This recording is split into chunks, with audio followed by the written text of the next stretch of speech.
Madam Speaker, tēnā koutou e te whare. I am disappointed. I am absolutely disgusted, but I'm not surprised that this is the action this government takes. Now, the first person I want to mention in my speech is Christine Bartlett, who won New Zealander of the Year, who's been recognised for her outstanding contributions to our country, who took the first claim under the Equal Pay Act about the discriminatory pay that she and so many other people received as aged care workers. The reality is the hardest and most important caring work that holds together our society is underpaid and undervalued, and it has been for decades. And that was recognized by the National Party in 2020 when we passed the amendment to the Equal Pay Act on July 22nd, 2020. The National Party stood up and Nicola Willis said she was proud to stand in the House tonight and say National will support the final reading of the Equal Pay Amendment Bill, and proud of what the National Party contributed to crafting this legislation and bringing it to the House. Erica Stanford said she was pleased to take a very short call at the dream. She spoke of the dream she had for her daughter and her grandchildren, that they would grow up in a country where the work that they do is equally valued and compensated equally to that of their male counterparts. And that bill set out the framework that we need to achieve that outcome. Now, I, as Minister for Women, oversaw this in conjunction with our Labour colleagues, but we had the support of the National Party, we had the support of Business New Zealand, the unions. There was a tripart working group that went through and developed the process, and the whole point of it was to make it easier for pay equity to be achieved. That means that people, whether they're male or female or gender diverse, working in historically dominated female-dominated industries, whether they're teachers, midwives, nurses, admin and clerical workers, cleaners, aged care workers, care and support workers, they don't get paid enough, and it's because of gender-based discrimination. And what the minister has said and made very, very clear in her public media today is that this is about saving money for government. And who pays the price of that are essential workers who are predominantly female and who are struggling to make ends meet, going out there doing the hardest work that actually holds together society, all right? Like, the highest paid people in our society right now are not the ones doing the hardest work. Let's just be honest about that. We have a broken economic system that rewards people who go out and make money by ripping people off or by playing the stocks and the trading system, and not the people who actually look after our tamariki, who look after our aged people, who look after our disabled. And that's predominantly women, and they're predominantly employed by government because the work they do is for public good, and that needs to be recognized. And the whole point of this very long process we went through to ensure that pay equity was acknowledged and had a process that everybody could agree to under the Equal Pay Act was so that we could rectify that historic discrimination, which means that single mothers who are doing some of the hardest work out there are able to be properly paid and recognized for their contribution and their mahi, as they deserve to be. And there's so many women that I've heard from, or people just working in these sectors, for whom the pay equity cases have made a life-changing difference. It is the difference between being able to put food on the table, healthy kai. It's the difference that they might be able to save up a little extra and be able to have a proper holiday, for example, or to be able to take some well-deserved time off, to be able to live in a warmer, drier house, which may have higher rent. There is no question the government has made it very, very clear that the overriding driving purpose for the changes that have been introduced and will be passed today is not justice. It is not fairness. It is not about ensuring that this Crown is a good employer. It is about saving money so we can give more money to the people who already have the most. That's what this government has prioritized. Tax cuts for landlords, the people who already own the most wealth.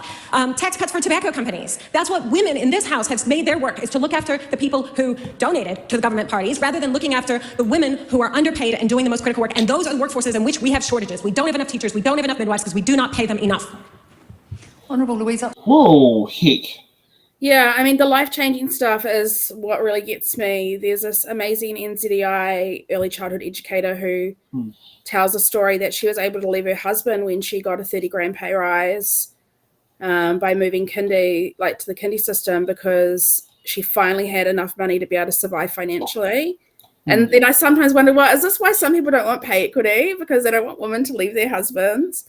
Because it symbolizes so much freedom. I also had one member when we did a course and I said, what would you use pay equity money on? She said, I'd go on a holiday with my kids somewhere and just have a nice time. Stuff that these people, I'm sure, take for granted with European soirees and stuff. And, who probably have napier and buy them an ice cream. Yeah, they probably have so many stamps in their passport that literally they had to get a new passport because they ran out of stamps. Whereas you got people like me who have a passport, but it's completely blank and it's spent more time opening bank accounts than it has been leaving the country. Well, you know what? When I lived in Australia, I feel like my life and the quality of my life was a lot better financially because the cost of living was so much better and the wages are so much higher. It's just the way it is. And coming home, it's really opened my eyes to how difficult it must be for everyone. And if I'm struggling, then how is it going out there?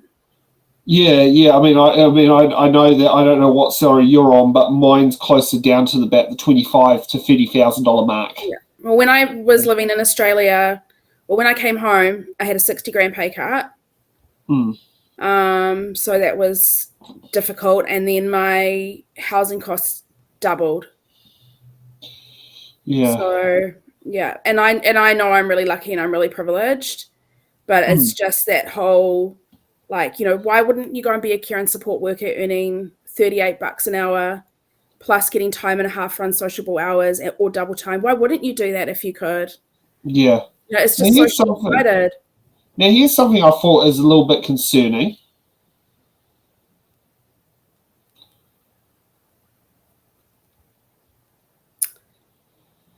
Wow. I've not heard of that happening, but that is quite concerning. That's really intense. Yeah, and I would like a bit more detail. Is this at the point of where they are paroled or released, that they're at a point at the end of their sentence they can't be held, or is this in place of a prison sentence? Because if it's obviously at the end of the point of the sentence where they have to be released, rather have that than no support at all. But yeah, I guess it's the appropriate levels of clients. I don't know much about it. I'm not a professional in the area, but I guess I'd be concerned about the client's vulnerability. And also, I mean, a comment further down about being understaffed and doing solo shifts.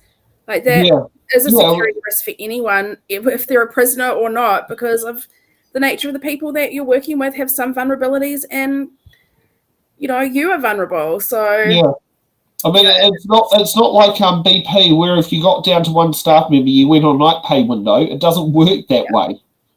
Yeah, sorry, clients. Fend for yourselves. Yeah, it's absolutely, like, I met this young guy. He was a backpacker, and he'd come over here and fallen in love with Nelson and got a job as a care and support worker. He said, I started the day after the interview. He said, in Germany, you would have to have this huge vetting process, weeks of training. I just got to go in there and do it, both parole and leaving prison. Interesting. Yeah. Oh, that's at least putting some insight into what. At least it gets us to build the picture. But these aren't real jobs. This is just women's work, right? We don't need to value these jobs. Thanks for watching. Make sure you're subscribed to our Facebook, YouTube, Twitch, Instagram, TikTok, News Guide, The Order Paper Podcast.